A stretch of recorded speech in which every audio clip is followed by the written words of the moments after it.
arquivo, a gente pensa numa produção orgânica dessa documentação, né? Então aquilo vai sendo gerado e depois vai ser acumulado e sistematizado em termos de separar a tipologia dos documentos e dar acesso a eles, né, para pesquisa, etc. e tal.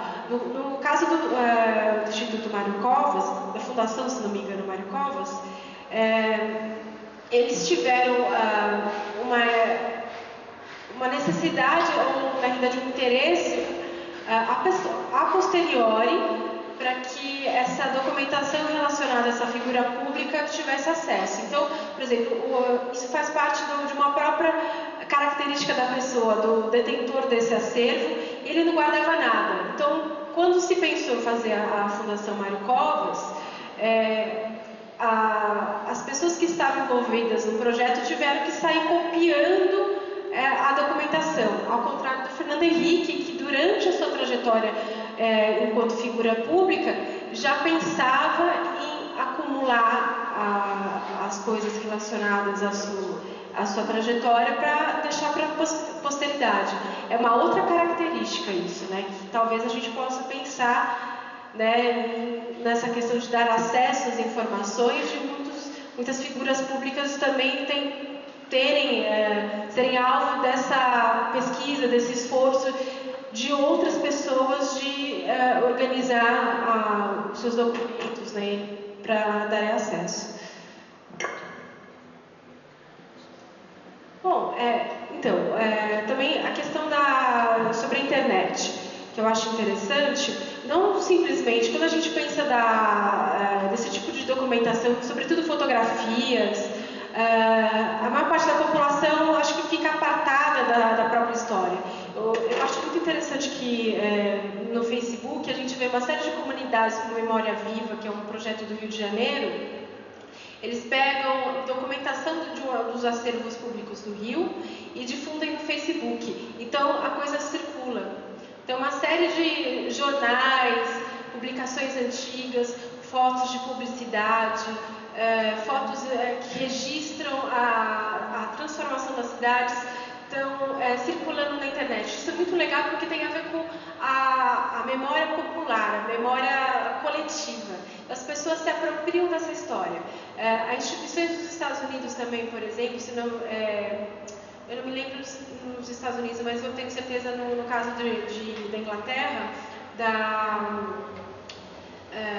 National Portrait Gallery, que eles colocam fotos do seu acervo na internet, inclusive as que não têm forma, o corpo de pesquisadores, de gestores documentais não consegue identificar as imagens, né, e a documentação, eles colocam ela na internet, em outros meios como o Facebook, e a própria comunidade acaba identificando. Esse é outro meio que é muito interessante pensar a internet, né? Oi, isso que eu tinha. Sim, e tem a participação das pessoas, né, da própria comunidade. Eu acho que nesse sentido, instituições nossas, né, que estão engatinhando ainda em questão da cultura de memória, cultura patrimonial, esses recursos são importantes, seriam bem utilizados por essas instituições. Mas só para provocar um pouquinho, é uma faca de dois gumes, assim, porque tem a questão da grande produção documental da internet. Né? Se gera muito documento, então isso, se você for pensar na preservação, na guarda, nas políticas de acesso, isso para o arquivista é uma situação nova, né? Desculpa, isso é uma questão setorial também, né? Eu lembro de quando eu trabalhei como pesquisadora em arquivos, é uma questão realmente de gestão, é uma questão organizacional, é quase um exercício aristotélico, né? Porque você tem que separar toda essa documentação de forma tipológica, e isso é um trabalho de formiguinha. O grande gargalo, e o Alexandre sabe muito bem disso, é, dentro dessas políticas, colocar metas de acesso para que isso possa de fato circular, né? Passar a palavra para o Alexandre. Para não perder essa discussão, essa prática da gestão documental, ela deve começar no momento de se produzir, antes de se produzir o documento. A instituição ela deve definir que documentos nós iremos produzir, para não ter aquelas famosas triplicatas, quadriplicatas de documentos. Vocês lembram que tinha uma nota fiscal que tinha folha branca, folha vermelha, folha amarela, não é? Para o arquivista, o carbono, para o arquivista, me falhou, desculpe, o nome do arquivista português que falou essa frase, um pouco pesada, mas é um senhor muito bem humorado. Ele falou assim: o arquivista não tem que limpar o lixo que os outros produziram, não pode parar um caminhão na porta da minha instituição com um arquivo morto e olha aí, vê que tem o que serve e o que não serve. Não é isso. A gestão documental, pensando no caso do César, né? César é o nome do arquivista, né? É uma ação estratégica para a instituição, não só no que diz respeito à corrupção, combate à corrupção, que é fundamental, não é? Mas na gestão de recursos, na própria transparência das ações da entidade, você colocar o arquivo, as informações disponíveis para o público, você permite que o público se posicione, que dê soluções, não é? Então esse processo de gestão documental ele começa ao se pensar as tipologias documentais, que seria, por exemplo, nota fiscal, certidões, assim como a gente consegue otimizar a produção de documentos. Eu preciso fazer várias cópias, eu preciso, no trâmite, um trâmite burocrático, ele precisa produzir uma quantidade enorme de documentos, não é? Desburocratizar não significa jogar tudo na mão da empresa privada, não é isso. A empresa privada, a experiência que eu tive, é uma experiência interessante. Eu trabalhei nos 3 principais tipos de arquivos, né? Um arquivo público mesmo, não é? Um arquivo de uma corporação multinacional, e eu percebi que os vícios, os erros são os mesmos, são exatamente os mesmos. Essa ideia de essa cultura patrimonial do poder, a produção excessiva de documentos inúteis, ver o arquivo como local de castigo do funcionário indisciplinado, não é? Era isso antes. Se levar o funcionário em o cara é chato, vai trabalhar no arquivo. O arquivo fica lá. É o Gulag, né? É o arquivo. E hoje se percebe que as empresas elas estão perdendo, pensando no lucro, estão perdendo dinheiro, as empresas estão respondendo processos, as empresas estão tendo retrabalho, as empresas estão perdendo principalmente ideias. O que move um país são ideias, né? O que move uma economia são ideias. Nós estamos perdendo ideias, porque essas ideias ou não são registradas adequadamente, são guardadas na gaveta de alguém, não é? Que se apropriou, às vezes até de forma indevida, não é? Ou simplesmente estão jogadas em algum acervo por aí perdido, não é? Então esse processo de gestão documental deve envolver toda a Federal do ABC, deve ser um projeto interdisciplinar. Vamos organizar o acervo do Instituto de Engenharia. De engenharia, eu preciso de um engenheiro. O engenheiro vai me dizer que tipo de documento é aquele, para que ele serve, que as informações já estão num documento síntese. Por exemplo, o livro Caixa, ele sintetiza todas as informações das notas fiscais, dos recibos. Então eu não preciso do recibo, eu já tenho esse documento síntese, certo? Eu não preciso dessa duplicada. Mas quem vai me dizer, no caso do Instituto de Engenharia, é o engenheiro. Eu preciso do arquivista, eu preciso do historiador. Aliás, as comissões de avaliação e descarte e acesso, que são as CADA, né? CADA, C-A-D-A, a própria lei que institui as CADAs dizem isso: é preciso ter o historiador, é preciso ter o arquivista, é preciso ter os especialistas das áreas, porque não é o historiador que vai dizer se aquele documento é importante ou não. Ele pode dizer, tem essa função, é papel dele, mas não é só ele. É um conjunto. Então a gestão de documentos, a gestão de informação é uma atividade de interesse público, diz respeito a todos, e multidisciplinar. Talvez uma das angústias do César seja essa, por exemplo: eu jogo fora ou não jogo? E se eu jogar fora? E alguém vem e fala: mas não podia jogar isso aí fora, você está louco, esse documento é importantíssimo. Não é essa angústia, ele sabe o que ele não pode, a preocupação dele é o que ele faz, onde ele tem arquivo, como preserva, qual o seu importe, ele tem sequer um arquivo, está guardado o arquivo. E não tem um arquivo, vai guardar o arquivo. Mas isso aí é falta de políticas públicas.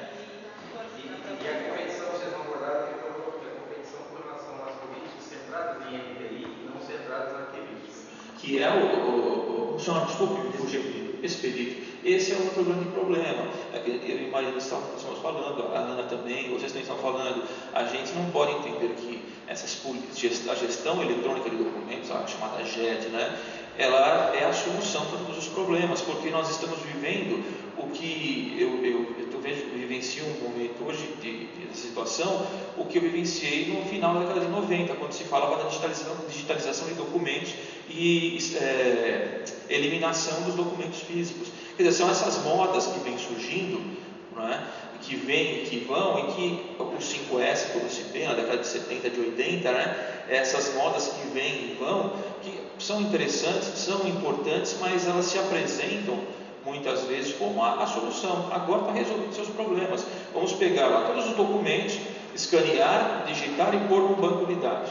Só que cadê a organização? Você precisa recuperar a lógica de produção desse documento. Você tem que ter um vocabulário controlado para não chamar a nota fiscal de 3 nomes. Você levantou um ponto assim que é importantíssimo. É um ponto importante. Chega um momento que a instituição ela se perde na sua própria documentação. E aí o retrabalho, a brecha para a corrupção, aí temos também a má gestão do recurso.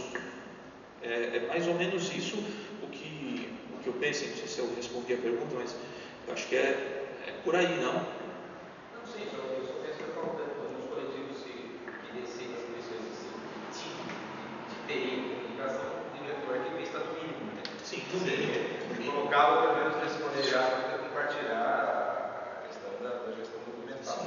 Sempre. Se quer, isso é pensado, né? Isso está pensamento dos especialistas em TI, que geralmente dominam as regras políticas da comunicação e informação, mas a partir do suporte digital. Eu não me refiro a digitalizar o documento para guardar, é o documento produzido pela mídia. Então, ele é gerado, a comunicação que você tem hoje interorganizacional, ela é 90%.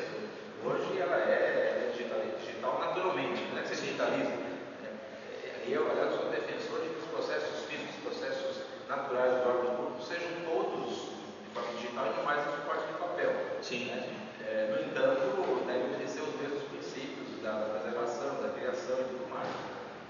Mas isso é dominado pelo pessoal da área de TI ainda. Isso Só fazer um breve comentário aqui. Olha, é uma coisa que eu concordo com o vai demorar muito tempo para terminar o chamado processos em papel, né? E a razão é mais ou menos simples. Não é uma simplicidade que você não percebe isso, você percebe, claro. Mas eu sou advogado, está muito de legislação, aliás, eu leciono políticas públicas. E a possibilidade de você mexer no sentido de falsificar para bem ou para mal, isso é um fato concreto. Bobagem, dá 10 pessoas para discutir. Você pode mexer mais, pode mexer menos. Qualquer criança de 12 anos sabe que pode mexer. E o papel, por mais que nós possamos achar que dá para mexer, um grande artista lá, há especialistas, né, que identificam que mexer no papel já no século XVIII, XVII. Então, aquele mundo de coisas que fica ao lado da prisão lá é necessário e vai ficar por muito tempo. Para lembrar por isso também. Mas eu queria aproveitar que você me deu a chance de falar do seu tema aí, no vocábulo de corrupção, e não posso deixar de tentar responder aquela pergunta que o jovem fez para você. Instituto é do mal, fundação é do bem. Mas por que é assim? Porque existem 2 tipos de fundações, mas o Brasil é um dos poucos 200 estados-nação aí que tem essa essência política, né? Fundação pública não deveria existir. O Brasil tem. A fundação pública é uma autarquia fundacional, ok? Claramente, os doutrinadores da direito não é uma ciência social aplicada que tem 3, 4 abordagens doutrinárias, privatistas, publicistas e o pessoal do meio que o candidato dele é quem toma posse, são os adesistas, enfim, uma ideologia. Falando dos juízes, a Pietro, por exemplo, professor titular do direito administrativo da USP, ela deveria ser respeitada como especialista no tema.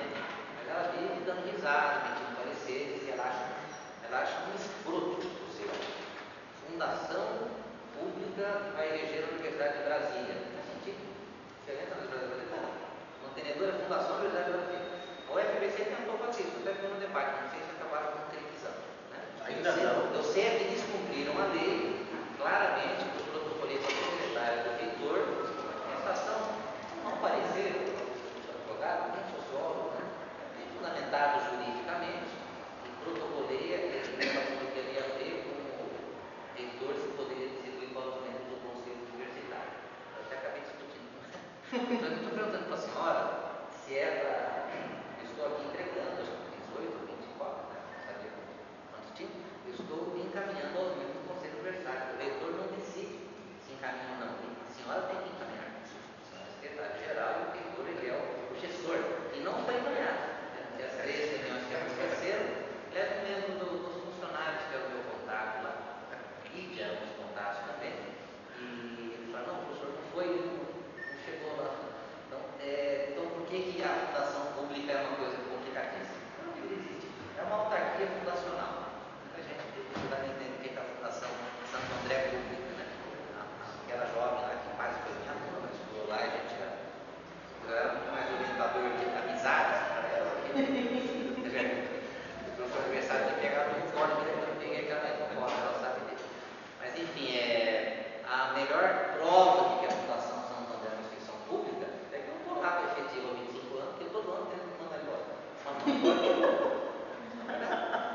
Não sou eu não, você conhece outras pessoas. Tem lá 300 professores, você tem ali 80, 100 pessoas que são bem difíceis mesmo. Quer dizer que você um pouco começando a achar que eu estou do lado errado, que eu sempre perco, né? Só para concluir, a Fundação Pública, então, tem que deixar um pacote à parte, não tem nada a ver, um debate altamente complexo. Agora, as fundações privadas, sabe que a definição da fundação pública é criada por lei, né, ou por regimento de uma instituição pública. Né? Por exemplo, que a USP cria o Instituto de Física Avançada 2, quer dizer, a instituição pública, o instituto, então você tem institutos públicos e tem fundações públicas. Acho que esses dois estão bem claros, deixa. As fundações privadas é criada por pessoa, grupo ou instituição já existente privada, em vida ou no testamento. Fundações privadas. E os institutos, ele é muito parecido com a fundação, só que ele tem uma pequena sutileza. O instituto ele pode mudar a sua finalidade o tempo todo. Tá? O conselho que gere o instituto, em princípio não. O instituto nasceu para ser o preservador do patrimônio do Sr. Henrique Cardoso. Ok. Voltar ao nosso tema agora. Por que alguém sabiamente ela tira esse instituto e volta a ser fundação? E só é fundação, instituto. Não tem uma fantasia na instituto. E sendo fundação, qual a grande garantia? Uma fundação privada, Fundação Salvador Arena, eu fui lá com esse conselheiro, devem estar com eles, eles não podem mudar a finalidade da Fundação Salvador Arena, mesmo tendo é totalmente privada, mas ela pertence ao povo. É tão estranho isso em termos de lei, mas a clareza de que ela pertence ao povo é que quem administra se as coisas estão caminhando bem ou não é um promotor que toda comarca tem que ter para cuidar das fundações, para curar das fundações. Então, aqui em Santo André, hoje a promotora é a doutora Ana Paula, ela é a curadora de fundações. Mas a comarca de Santo André está passando por problemas seríssimos, ela é a promotora criminal também, e quando ela tiver um tempinho, ela vai ser promotora para cuidar de fundações. Né? Então, tem feito. Agora, imagina as comarcas no Brasil fora de São Paulo.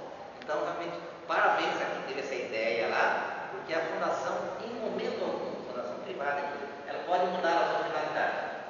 Se ela for mudar a sua finalidade, o Ministério Público vai e extingue e doa todo o acervo para outra fundação similar. Quer dizer, a rigor ela tem na sua agenda o seu conceito de interesse público, por isso o promotor é o fiscalizador. Se discordar, mas toda uma igreja pode ter interesse público, mas é uma instituição totalmente privada.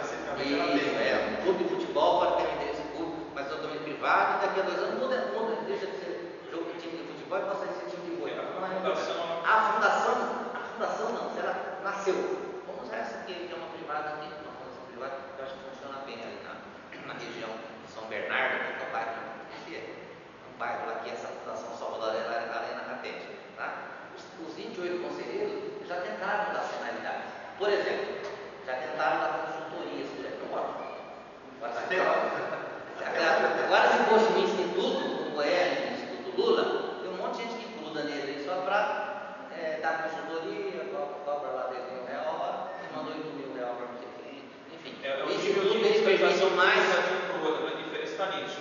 Como a fundação, ela sofre mais intervenção pública do poder público. Ela pertence ao público. E ele é administrado.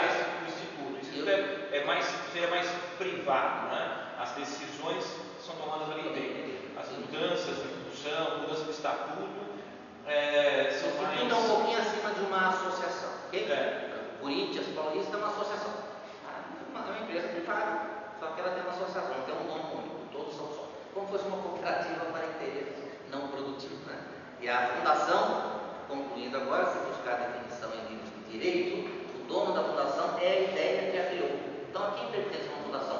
A sua ideia. Se a ideia a partir de uma lei pertence ao povo tranquilamente. Se a ideia a partir de uma pessoa privada, a fundação Salvador Arena pertence à ideia. Né?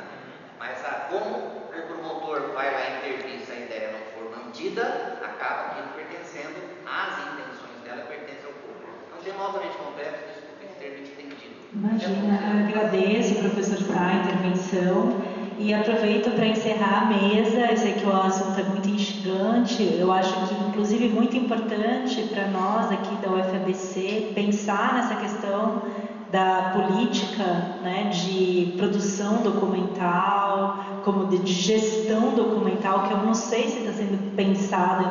Tem 6 aninhos, mas é tão importante, e não só assim como, vamos dizer assim, um projeto histórico para recuperar a história desses 6 anos, mas de preservar essa documentação gerada, né, de ter esse acesso muito importante. E também a Casa da Palavra, porque aqui tem um outro problema, que é a questão de entra gestão, sai gestão, e essa produção documental, esse conhecimento adquirido se dispersa.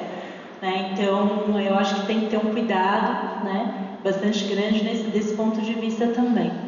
Bom, e eu vou convidar todos agora para tomar um cafezinho, comer uma bolachinha, e cada um dos presentes terá direito a um exemplar do livro. Né? Temos aqui um autor presente, eu sou organizadora, o outro organizador não pôde vir. A nossa artista aqui, Rebeca, né? Também representando aí os discentes artistas da UFABC. Enfim, sintam-se convidados agora para o lançamento do livro Café com PP, Novas Abordagens da Política Pública no Brasil. Vai gerar um trabalho para essa sua equipe maravilhosa aí, que seria mandar para os e-mails que fizemos a lista, o material que o professor preparou aqui. É uma fundação, a gente processa. Uma liberação natural, né? É complexo. Mas ela tem alunos também, se quiser mandar para a gente, tem com certeza artigos. Eu li um artigo belíssimo dela sobre uma exposição no passado, fiquei encantado. Começo esse ano, acho que foi na revista que você coordena. O melhor artigo que eu vi sobre a exposição de Modigliani? Não, a exposição de caça impressionista lá. Caravaggio. Nossa, eu vi o artigo dessa moça do Caravaggio e fiquei encantado. Ela tem condições também maravilhosas para mandar para a gente parabenizar os dois. Então, eu também queria informar, assim, para todos os presentes, quem quiser um exemplar, vamos dizer,